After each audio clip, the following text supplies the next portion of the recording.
Good morning and welcome to Little by Little, a short time in God's Word. Today, August 22nd, at Jeremiah 28 to 30 and 1 John chapter 3. It would be remiss if we didn't take a stop in Jeremiah. It's one of those passages that we all know, we all love. And if you join us on Wednesdays, we are getting close to these chapters on our Wednesday study through the books of the Bible. And in the book of Jeremiah, we're heading there.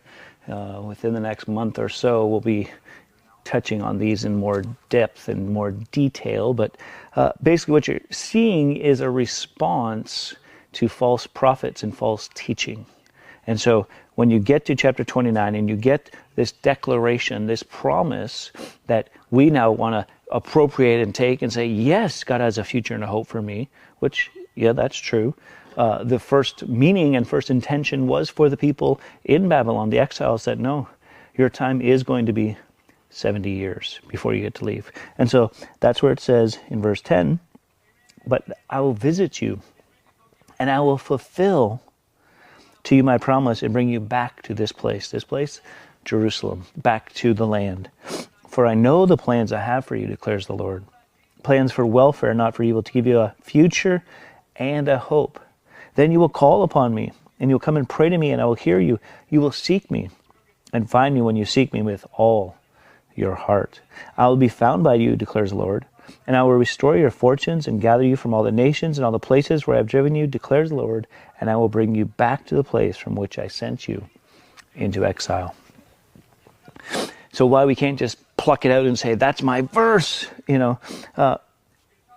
you can, right? You can. But here's why it's first intended for the people of that day, because there was these false prophets in chapter 28, and then later in chapter 29 as well.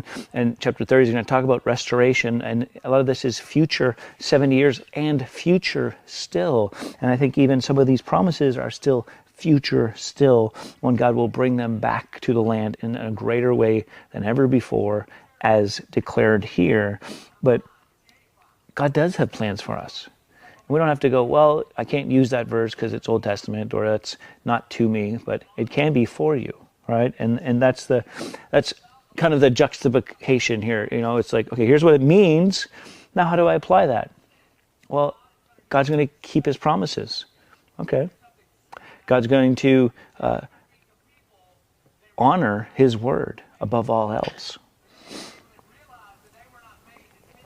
And is God a good God? Yeah, I think we can agree with that. And so we can kind of go like, yeah, he has good plans for me, right? God's plans aren't for evil for me.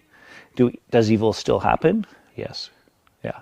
And that's where the confusion lies. And that's where people get off-centered and off track, thinking, well, because this is true, God's got plans for me, and he's good, nothing bad should happen. Well, that's not true at all. And Jesus kind of took care of that with the way he talked about tribulation and trials and issues and problems. And then we look at the disciples as they go out as apostles into the world and how they're treated. And so God's heart, is to be close. God's desire is for you to be close, for you to seek him with all your heart. And when you seek him, you will find him. Till next time, keep growing little by little.